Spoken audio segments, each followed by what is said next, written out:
The following program, The Russ Belville Show, is intended for responsible adults only. We advocate to the repeal of marijuana prohibition for adults. We discuss the science, culture, and controversy about America's marijuana laws. We do not advocate any illegal activity and encourage all listeners to learn their state and federal marijuana laws. Opinions and claims made by guests and advertisers on The Russ Belville Show are their own, and The Russ Belville Show cannot be held legally responsible for their validity or reliability. Viewer discretion is advised. You take a seed, you plant it, you grow it, you dry it, you roll it, you smoke it. You take a seed, you plant it, you grow it, you dry it, you roll it, you smoke it, and it goes down smooth. Hey! Spanning the continent to bring you the truth about cannabis and marijuana law reform. I smoke pot and I like it a lot. From the promise of legalization. And I think that we think it can criminalize our marijuana. To the agony of prohibition. One major responsibility is to encourage people to use less drugs. The Russ Belville Show, the voice of the marijuana nation. Yeah, I hear you had a question for me. Now, here's your host, Radical Russ Belville. We love the All right, this is Coquette, and welcome to the weekend. It is Friday, November 8th, 2013, and it's got to be 4:20 somewhere in.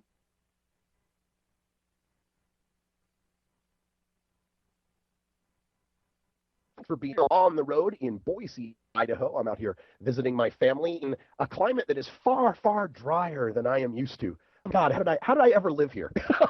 Still recovering a little bit from a cold as well, so apologies for the little bit of a stuffy nose that I've got going here. And we are seeming to have some sort of spotty internet today, so if I fade in and out, I apologize in advance for that, but not much I can do from here. But on today's show, keep your fingers crossed. We'll stay online, and we'll bring you all sorts of good information today. Coming up in our interview segment today, very good friend of the show, one of the most important activists out there, Michael Krawitz from the Veterans for Medical Cannabis Access will be joining us. He's got some new updates on what's going on with the Veterans Administration and medical cannabis down there in the state of Florida. That's right, medical cannabis in the state of Florida. Some shocking new things that are going on there in the developments with the VA and his activism down there. So we'll learn all about that at 1:30. And speaking of veterans,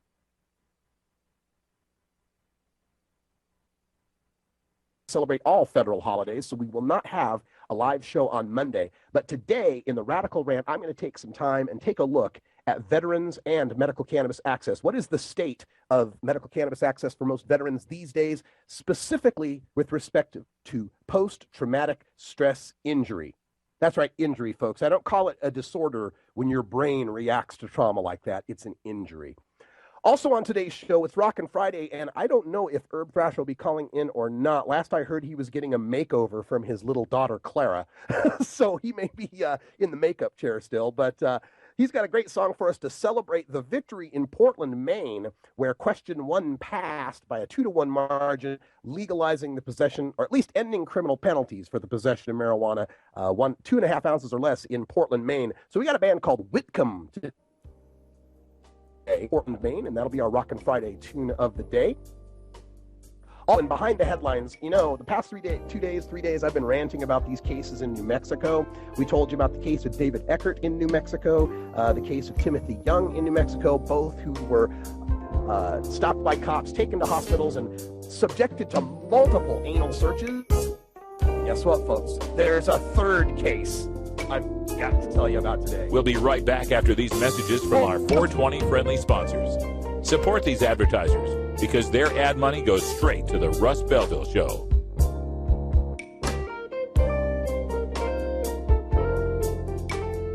You're tuned into the Russ Belville Show, the voice of the marijuana nation.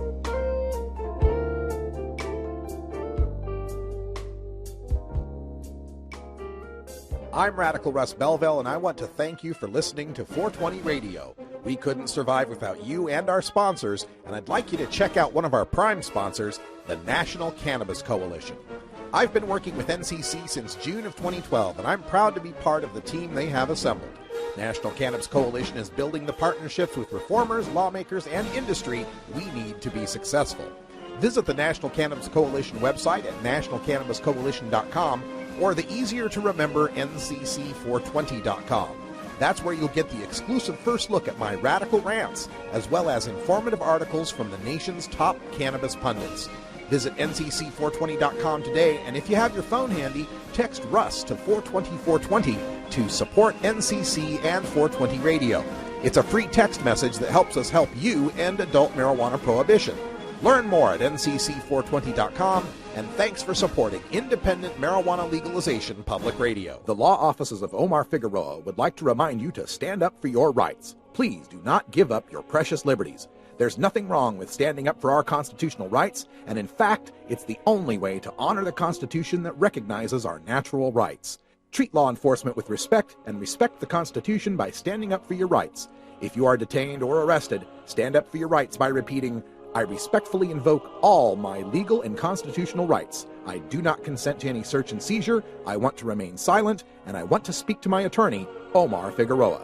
Omar Figueroa has more than a decade of experience in federal and California courts and graduated from Yale University, Stanford Law School, and Trial Lawyers College. Please contact the law offices of Omar Figueroa at 415-489-0420 or 707-829-0215 or on the web at www.omarfigueroa.com.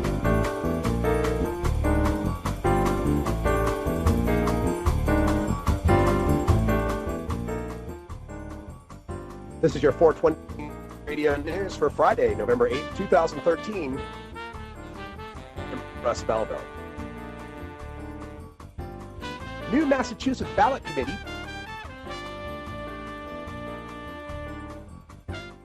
to Idaho from masslive.com. Having won decriminalization and the legalization of marijuana for medical use through the use of the ballot, activists are now planning to put a full legalization referendum before Massachusetts voters during the next presidential election in 2016. William Downing, who has been involved with marijuana activism since 1989, is the treasurer of a newly registered ballot committee called State. Last November, as Massachusetts approved medical marijuana, voters in Washington and Colorado fully legalized and regulated the drug. Both opponents and proponents said they will be watching how the new policy fares in those states to make their case to voters in 2016. Bay State Repeal plans to put a non-binding public policy question about whether to legalize marijuana before voters in 2014, before making a push for binding language, which would be reviewed by the legislature first on the 2016 ballot as an initiative petition. New poll, majority of Marylanders favor legalization of marijuana and consequences other than jail. From the Washington Post. A narrow majority of Marylanders support legalizing marijuana, and more than 8 in 10 say the consequences for possessing small amounts of the drug should be fines or rehabilitation rather than jail time, according to a new poll. The Goucher poll found that 51% of Marylanders supported making marijuana use legal in the state, while 40% opposed legalization. When presented with a list of consequences for possessing small amounts of marijuana, 49% of residents supported policies that focus on fines, while 34% said they favor rehabilitation. 6% said they prefer measures that focus on jail time. Meanwhile, 90% support the use of marijuana for medical purposes, according to the poll. Judge sentences medical marijuana dispensary owner, says law is, quote, one of the worst, end quote. From Michigan Live. Even as he sentenced a Grand Rapids medical marijuana dispensary owner to probation, a Kent County judge called the state's medical marijuana law, quote, one of the worst statutes that was ever written and put into place, end quote. David Overholt earlier pleaded no contest to delivery or manufacture of marijuana, and on Thursday, November 7th, he was sentenced to 2 years of probation, a $1,000 fine, and 150 hours of community service. Circuit Court Judge Mark Trusock used the sentencing as an opportunity to offer his own opinion about the state's medical marijuana law passed by voters in 2008. Quote, I think the medical marijuana statute has become a nightmare for some good, honest people, he said. There are courts all over that don't know how to handle it because it was such a poorly written law, end quote. How Lady Gaga kicked her 15 joints a day marijuana habit from celebbuzz.com. We knew about Lady Gaga and her love of weed, but we didn't know she was getting high every day to cope with the pain from hip surgery. She said in a new interview with Attitude, quote, "I was smoking 15 joints a day, no tobacco, a day. It was a habit that eventually occurred when the pain got so bad with the hip," end quote. So, how did the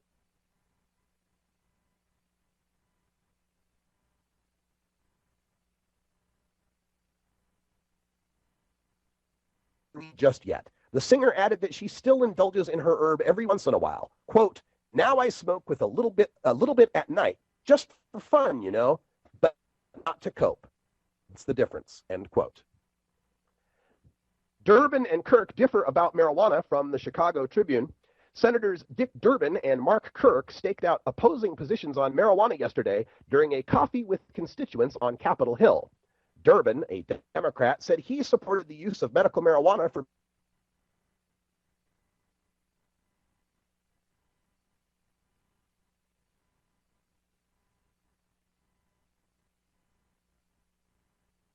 could not support decriminalization of marijuana because he worried about it being a gateway drug. He said several friends had children who had become addicted to serious drugs. Senator Kirk said he included restrictions on marijuana. He did not comment directly on medical marijuana or Illinois' new law, which takes effect next year. He said he was worried about young people's academic achievements. This has been your 420 Radio News for Friday, November 8, 2013. I'm Russ Belville. When we come back, we go behind the headlines for the third day in a row and the third story in Mexico police subjecting someone to bodily cavity searches. You're listening to the Russ Belville Show on 420radio.org. We'll be right back.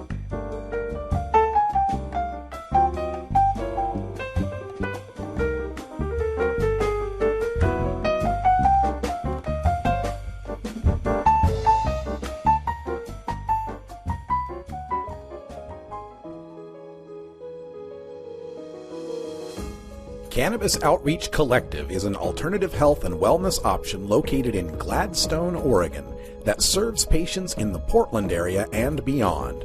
We are a full-service alternative health and wellness collective accommodating patients with natural, organic, holistic, and homeopathic remedies, nutritional guidance, advice, education, and medical cannabis, fully in accordance with Oregon OMMP law. You can find out more about Cannabis Outreach Collective on Facebook at COC503 or by emailing cannabisoutreachcollective503@gmail.com or by telephone at 503-853-1319. Check out our menu on Weed Maps and visit Cannabis Outreach Collective today. Let 'em bring in the beat. Adam Hand of Handmade Apparel produces quality custom designs for t-shirts, hats, and other apparel.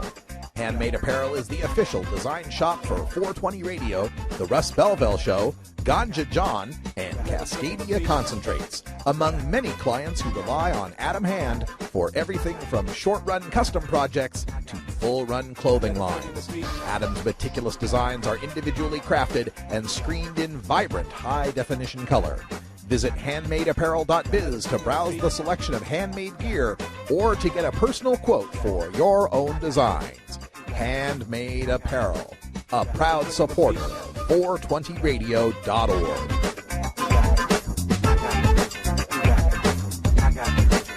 Let 'em bring in the beat.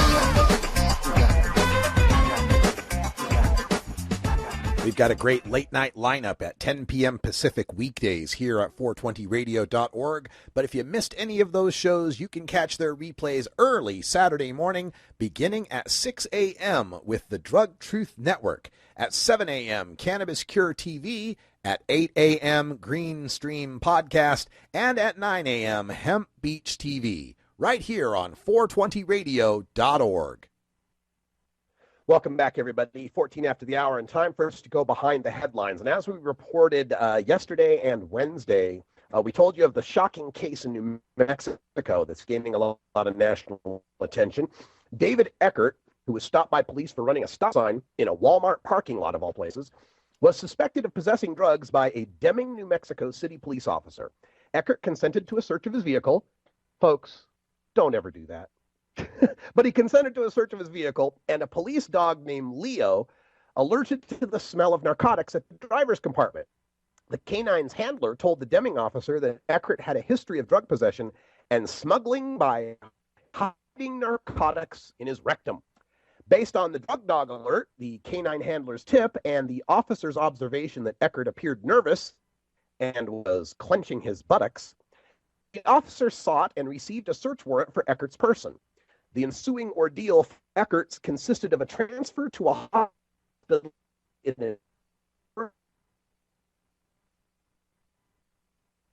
where he was subject to at least 12 hours of invasive searches and medical procedures, including 2 manual probes of his anus, 2 x-rays, 3 enemas, and a colonoscopy. No drugs were ever found in or on Eckert or in his car. Eckert filed a federal lawsuit against the cops, judges, and doctors involved, claiming that in addition to the humiliation and pain that he suffered, the warrant was invalid for the county in which the procedures were carried out and the time for which he was probed, and that the judge who granted the warrant did so on essentially an anonymous tip, and the canine dog hadn't been certified since 2011. Now, shortly after this story broke, word in this time, Timothy Young made a turn without signaling. Police pulled him over, suspected him of carrying drugs, and brought in the same uncertified canine, which alerted to the smell of narcotics. Young was taken to the same hospital as Eckert and subjected to some of the same procedures, including manual anal probes and x-rays. And just like Eckert's warrant, Young's warrant was only valid in the county he was arrested in, not the county where the hospital was located. Now, a third victim, a woman who wishes to remain anonymous, has come forward to report her sexual assault, this time by members of the Customs and Border Patrol, as she crossed the New Mexico border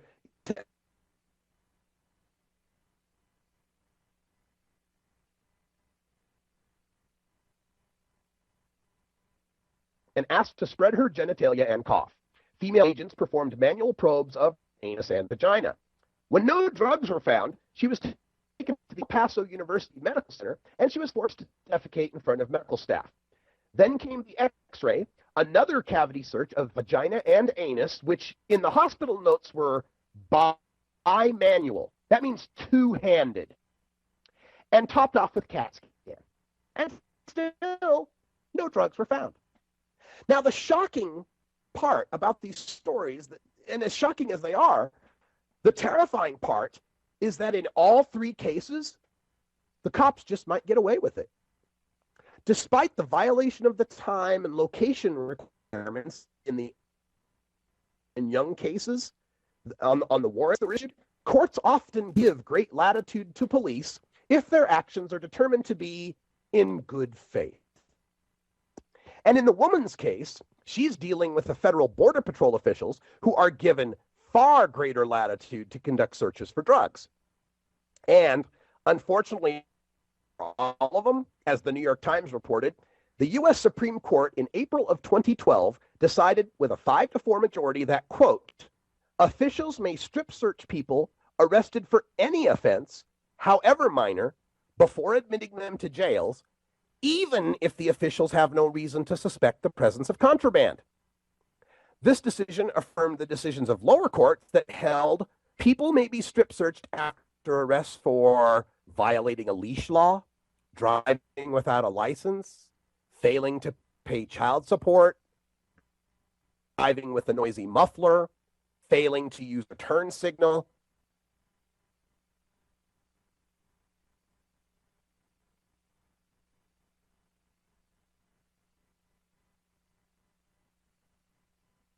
Victim all folks, where the Fourth Amendment has been shredded in the war, and we won't have much more of it to last us much longer. All right, folks, that time means 4:20 here in the Mountain Time Zone.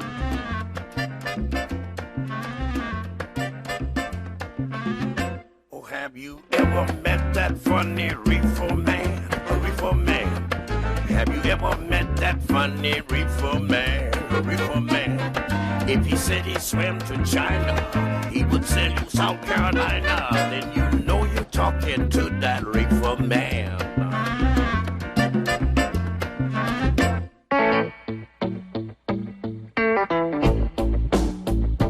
I'm a reefer smoking man. Wood Pipes Smoke Shop and Speakeasy is your source for cannabis community gear in southern Wisconsin.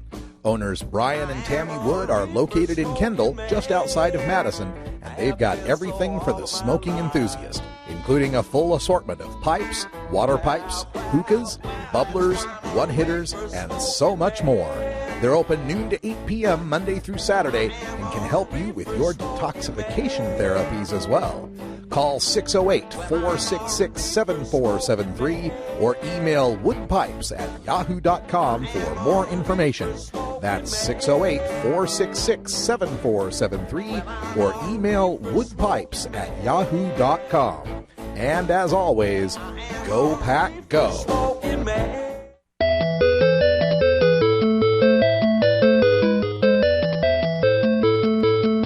Приветствую.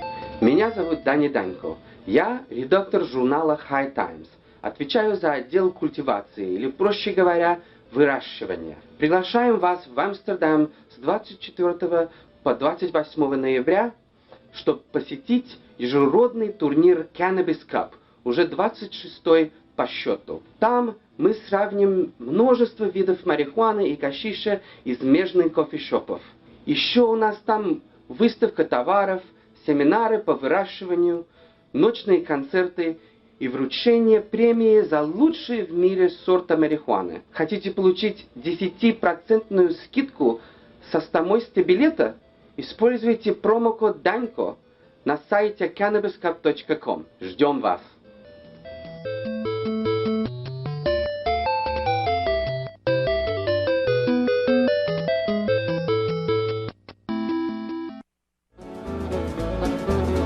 Almost busted in Laredo, but for reasons that I'd rather not disclose. I smoke pot, and I like it a lot. Hi, this is Willie Nelson. I learned a long time ago that marijuana is a lot safer to use than alcohol. There's absolutely nothing wrong with the responsible use of marijuana by adults. It's time we stopped arresting and started respecting responsible marijuana smokers in America. And to learn what you can do to help, please contact NORML at www.norml.org or call toll-free at 888-67-NORMAL. The show was long and we were just sitting there, and we'd come to play and not just for the ride.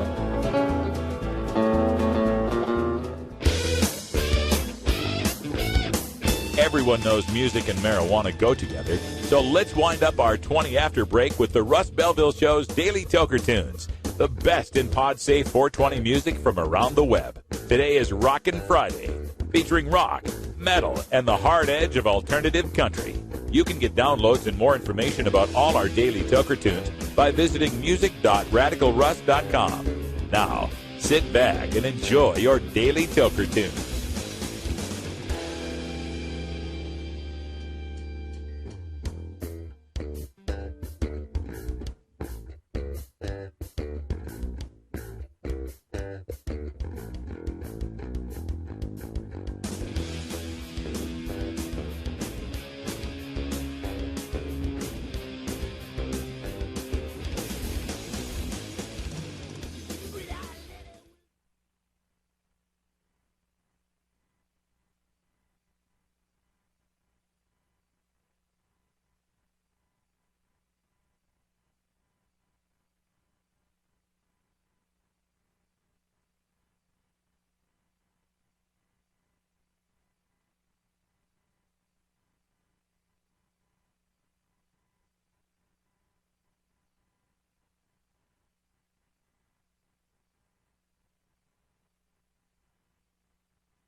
Cannabis Cup van 24 tot en met 28 november in Amsterdam in de Van Genthallen bij Amsterdam Roest. Verwacht alle coffeeshophouders uit Amsterdam die hun beste nieuwste producten laten zien. En hun wiet en hash wordt gekeurd door een panel aan deskundige wiet-experts die een uitreiking gaan doen wie de beste wiet en hash heeft van het land. Verder heel lekker eten, drinken, sapjes, toffe optredens in de Melkweg. Dus zorg dat je erbij bent. 26e editie van de Cannabis Cup.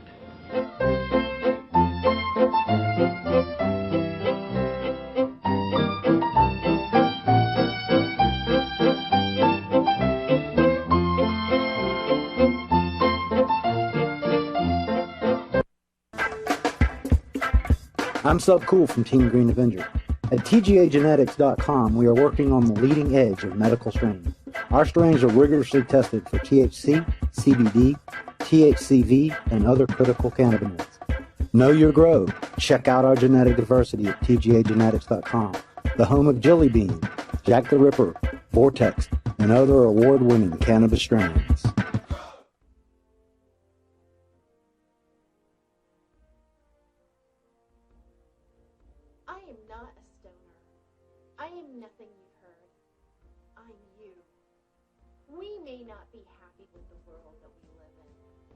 Politicians who believe in criminalization, making deals with big pharma, and trading big money behind the scenes is not a way to stay in office. I will go to bat for you. I will go to Burning Man and smoke my brains out. I'm Terry Joyce, and I approve this message.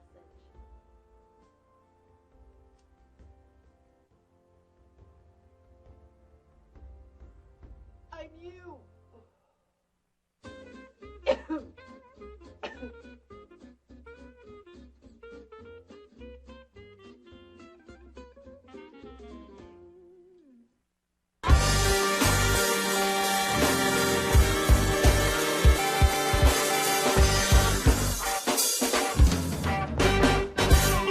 Activism begins with ACT. The Russ Belville Show features the stories of hardworking grassroots activists working for an end to prohibition in today's activist agenda. All right, welcome back, everybody. 32 after the hour, and as you know, coming up this week is Veterans Day. We won't be having a live show. We cover all the federal holidays, 420 Radio. So I wanted to bring on, before we hit the weekend, one of my favorite activists, hard veteran access to medical cannabis they need.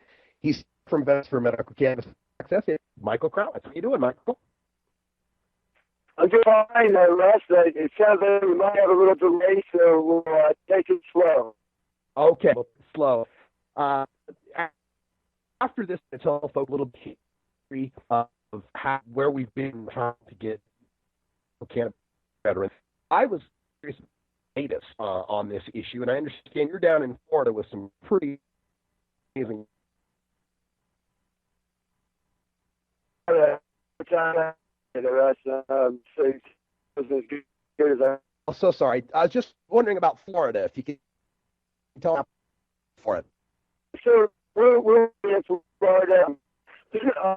Veterans Cannabis Center is working on international to reach out to veterans, to reach to the VA and reach out to those organizations, service organizations, to educate them about the VA medical marijuana policy and to help them along to talking points, the understanding of the VA policy and how it relates to their benefits, answer and things like that. They activated and have the knowledge that they would need to have themselves. And we're working with the Cannabis Action Network, Veterans Committee of Florida, and the normal Florida Veterans Committee. And we're reaching out across the Panhandle to several VA facilities. And we've got to lay the land first before we got here. And we're connected with the people that have the initiative. We're trying to get the ballot. And there's an initiative underway to try to get a bill in the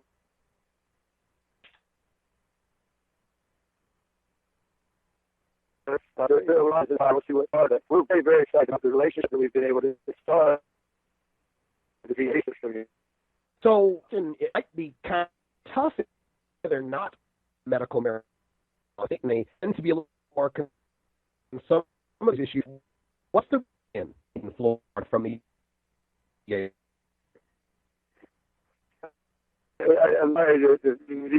in Florida? Yeah, how are the VA in Florida responding?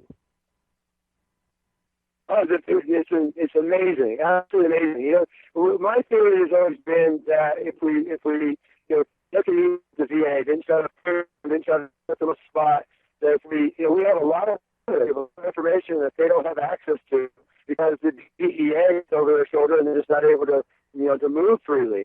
And I thought if we could put ourselves in a position to make us helpful to the VA, maybe they'll take advantage of that. It's a little bit kind of a bit more attack than the mental usually is. The attack we take it, and it seems to work out quite well. The VA hospital system, we got in, and we got to meet with the chief of staff, and we did meet with some of the chief of staff, and then from the first meeting, it's been a multiplier effect because these hospitals communicate with each other, and they got to know us, and they knew that we weren't a threat, and we tried to follow the rules, and we didn't get in their face or try to put cables up in the wrong places where we had to deal with the police or anything, and it really has worked to create a good relationship where now I was able to get the top representatives of this hospital administration in each location to come out and meet with local vets. I never met the leadership team of their hospital. They talk to their doctor about medical marijuana and they get the iron hand, So this has been a really new thing. And towards the end of the day today, we actually were able to meet with the representatives of one of the largest hospitals in the system in Gainesville here and have a really, really heartfelt conversation with their leadership team's representatives and have them meet with vets. And it was just really meaningful, very meaningful exchange. We gave them our information. They took it back night.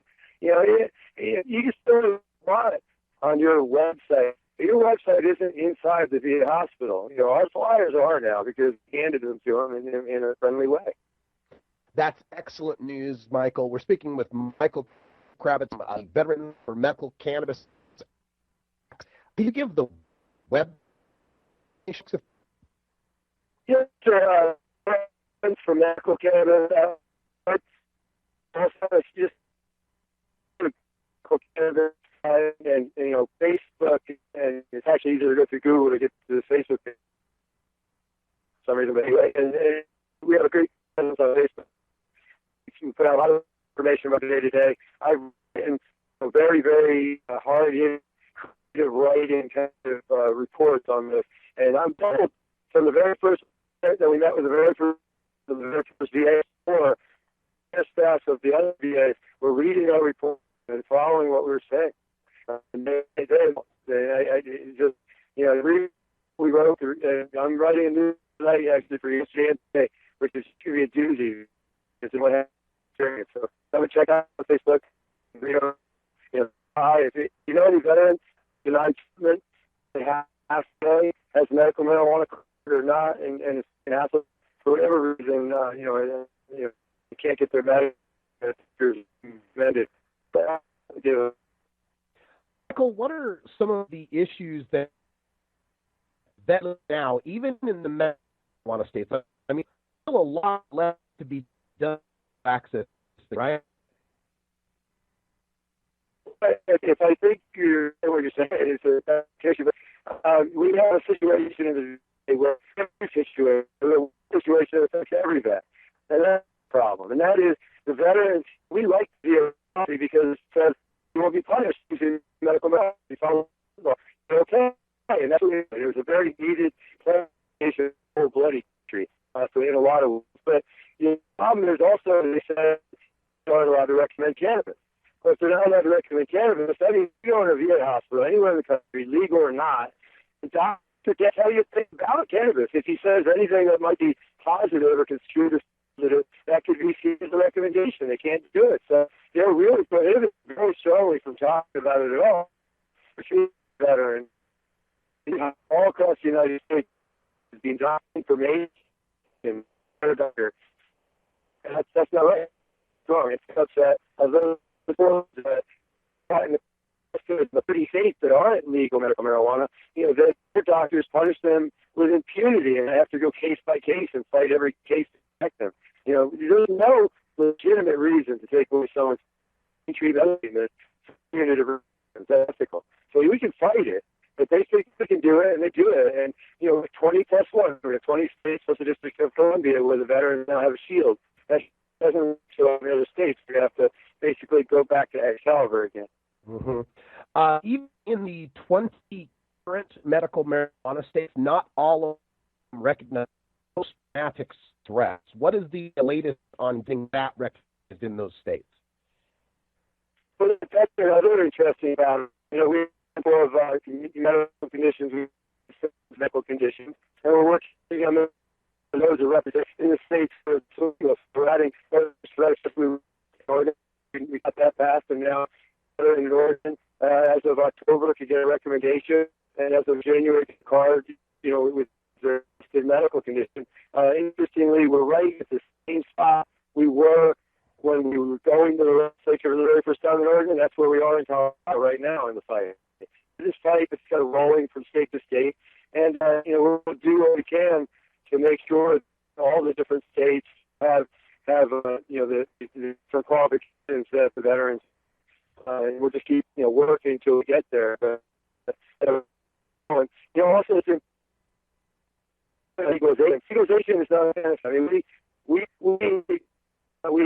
Veterans for Medical Cannabis Act, we veterans helped pass measures before because of what I just said, because they do the same kind of walk, Scott in the committees where it's supposed to be because of that, because the state recognized that, we were able to use that as a tool to help us pass Amendment 64 as a veteran issue, which will have access, and it worked. But the problem is, if you go to having legal in the state, that's not going to do it. That's not enough to help you, get a urine test at work. It's not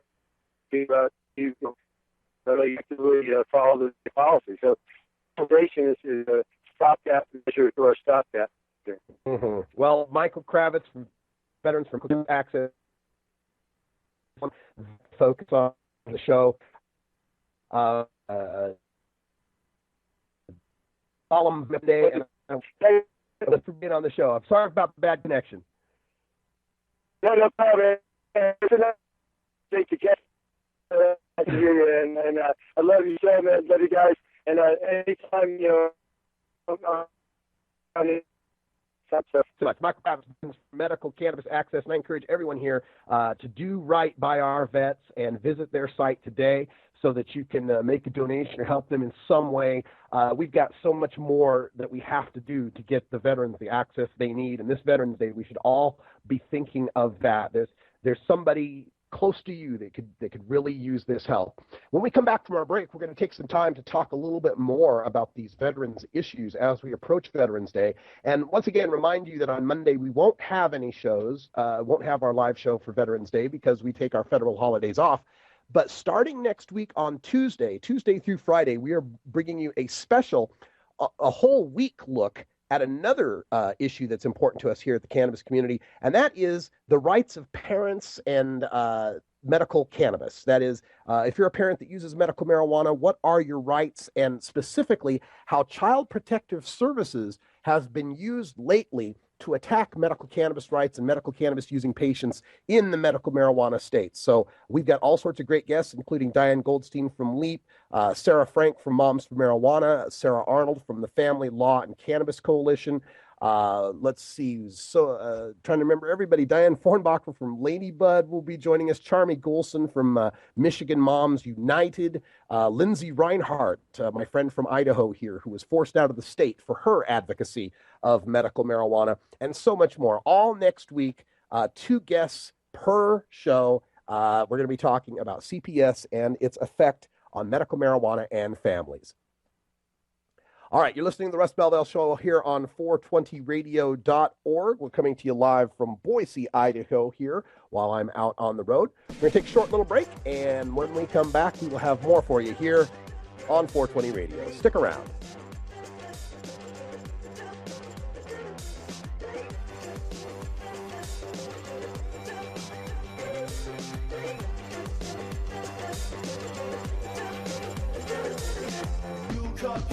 Smoke trees till you get what you need now. now.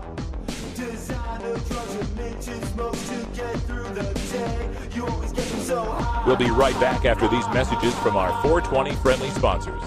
Support these advertisements because their ad money goes straight to the Russ Belville Show. You're tuned into the Russ Belville Show, the voice of the marijuana nation.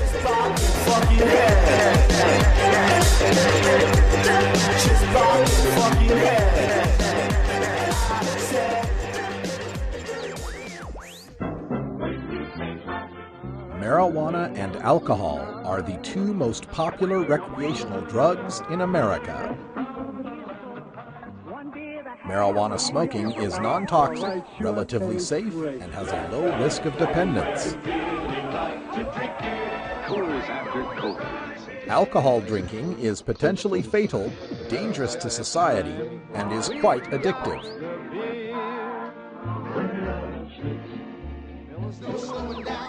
Marijuana is safer, so why are we driving people to drink? That's the question of the new book, Marijuana is Safer, So Why Are We Driving People to Drink? By Paul Armentano, Mason Tvert, and Steve Fox. Visit Amazon.com or ChelseaGreen.com today to order your copy of Marijuana is Safer, or visit... Well, how do you? My name is Bob Weir, and I play with the Grateful Dead.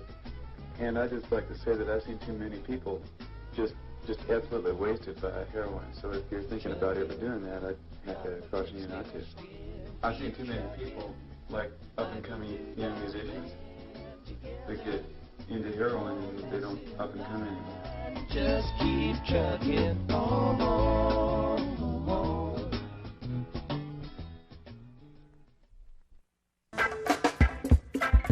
I'm Subcool from Team Green Avenger. At TGAgenetics.com, we are working on the leading edge of medical strains.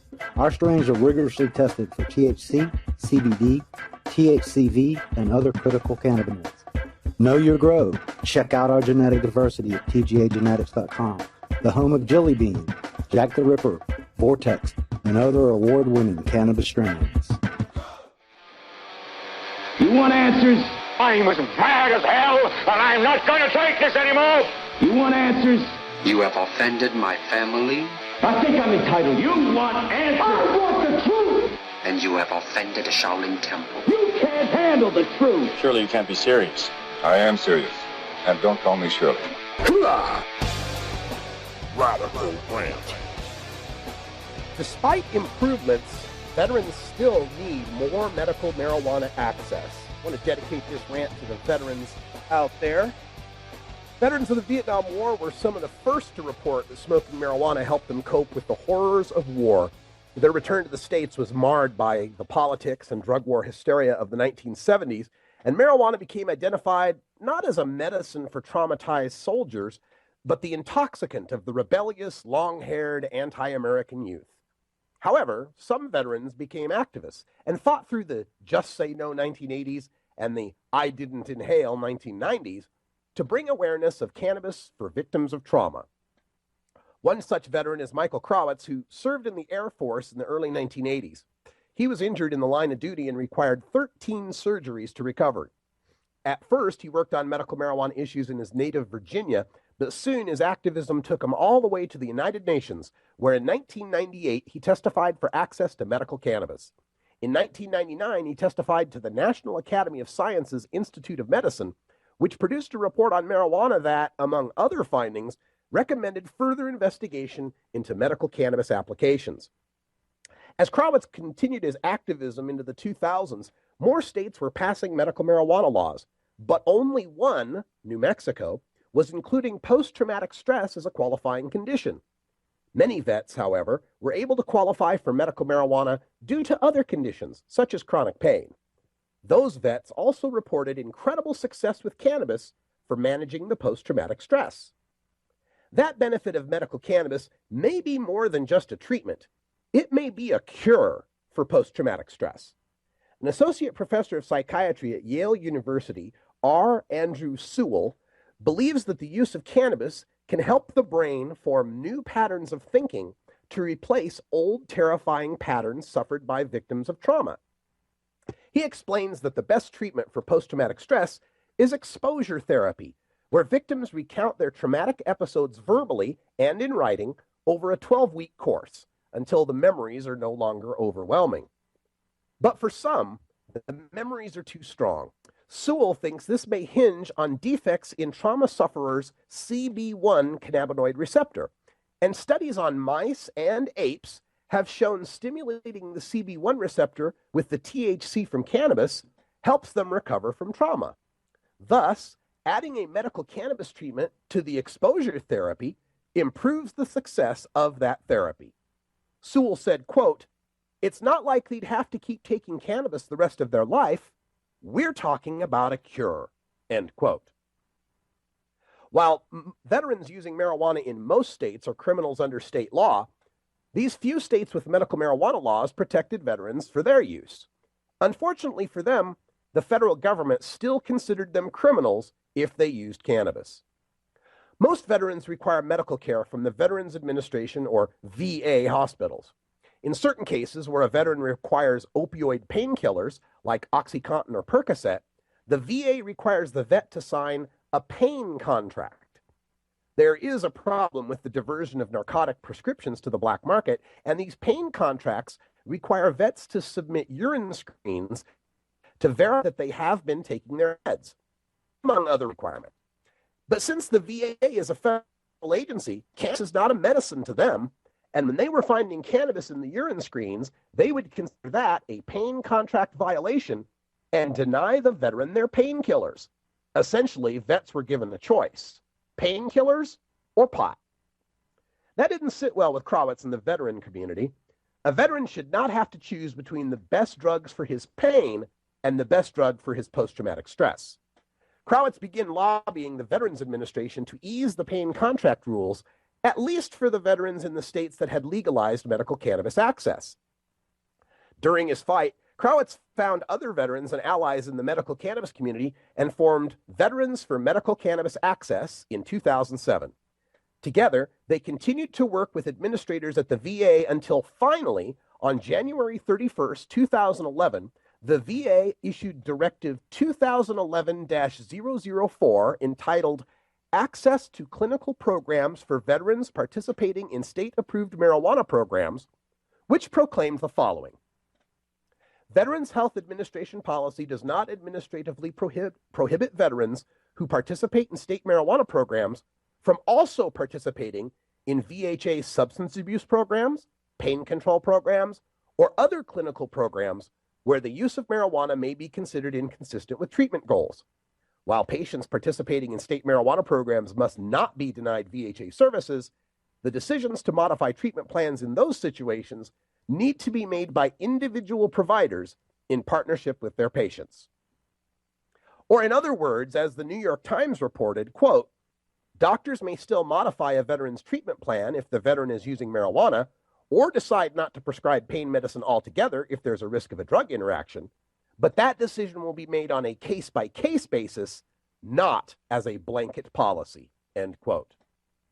Now, veterans in the 20 current medical marijuana states don't always have to choose between medical cannabis and VA healthcare, though marijuana is still prohibited in VA hospitals, and VA doctors can't recommend it. Access for veterans suffering specifically from post-traumatic stress has also improved. In 1996, California became the first medical marijuana state and remains the one with the most inclusive set of qualifying conditions. A doctor can recommend cannabis for any condition he or she believes it will alleviate, including post-traumatic stress. As other states followed, they resisted California's any condition language and instituted very specific lists of conditions. In trying to prevent people who would fake it to get a medical marijuana card, these states refused to add conditions like anxiety, depression, or post-traumatic stress that require a subjective judgment of illness. Not until 2007 did New Mexico pass a medical marijuana law including post-traumatic stress. But since the VA directive, and along with growing public awareness of returning veterans and their tribulations, 3 more states, Delaware in 2011 and Maine and Oregon in 2013, have amended their medical marijuana laws or passed new ones that recognize post-traumatic stress as a qualifying condition. And, of course, Washington State and Colorado have gone a step further by legalizing marijuana possession and use in 2012 for all adults, regardless of medical condition, providing the best access of all. While these are positive developments, Crowitz and VMCA won't be satisfied until every vet in every state has access to the cannabis that can improve their mental and physical health. There are still 30 states where a veteran with cannabis is just a criminal pothead. There are still 13 medical marijuana states where a veteran cannot qualify with post-traumatic stress for medical cannabis or use legalized recreational cannabis. There are also many other hurdles to clear for veterans seeking medical cannabis. VA doctors are not allowed to write recommendations for federally illegal cannabis, so vets suffer the additional expense of finding a private physician who will. However, the author of the latest medical marijuana state's law, Illinois, has filed an amendment to allow veterans being treated for approved conditions by the VA to automatically qualify for the state's medical marijuana program without another doctor's recommendation.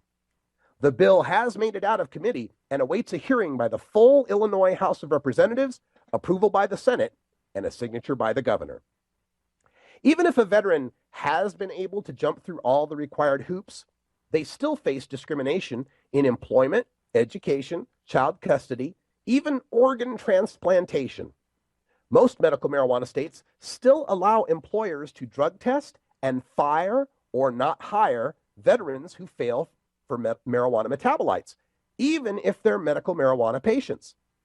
The federal government still withholds student aid to anyone convicted of a drug offense, which haunts vets who got busted for weed in any state, medical or not. Vindictive spouses have been known to use a veteran's use of marijuana as evidence against them in child custody hearings, and only a handful of medical marijuana states protect against that. And, shockingly, veterans in need of life-saving organ transplants have been kicked out of transplant programs when their medical cannabis use becomes known, since most programs will not operate on known drug addicts, with only a few of the latest medical marijuana states prohibiting that practice. This Veterans Day, help Michael Crowitz and the Veterans for Medical Cannabis Access by visiting veteransformedicalcannabis.org and offering your help or donations so that every successive Veterans Day, more and more of our heroes will have access to the cannabis they need. If they can carry a rifle in the sand, they should be allowed a joint in their hand. Thanks, folks. That's all the time we got here today on Hour 1. Stay tuned for Hour 2, Toker Talk Radio, where we'll take your calls at 971-533-7111. My thanks to Michael Crowitz from Veterans for Medical Cannabis Access for all the information and the interview, despite our technical difficulties that we were having. And a salute to all the veterans out there who have fought to keep this country free and to protect us in our times of need. Despite what we may think politically about how our military is used, we cannot deny that the folks serving in that military deserve our respect. Stay tuned. Hour 2 is coming up next. Toker Talk Radio. It's open lines, open topics. Anything you want to discuss at 971-533-7111. Correct?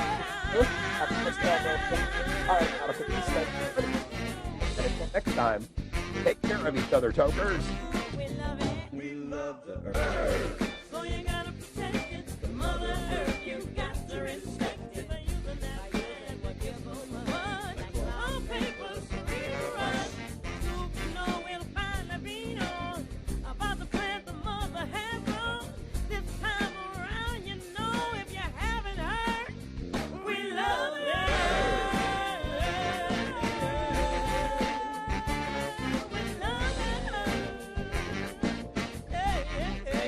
This is the Russ Belville Show. The Russ Belville Show is blogging and podcasting daily at radicalruss.com. You take a seed, you plant it, you grow it, you dry it, you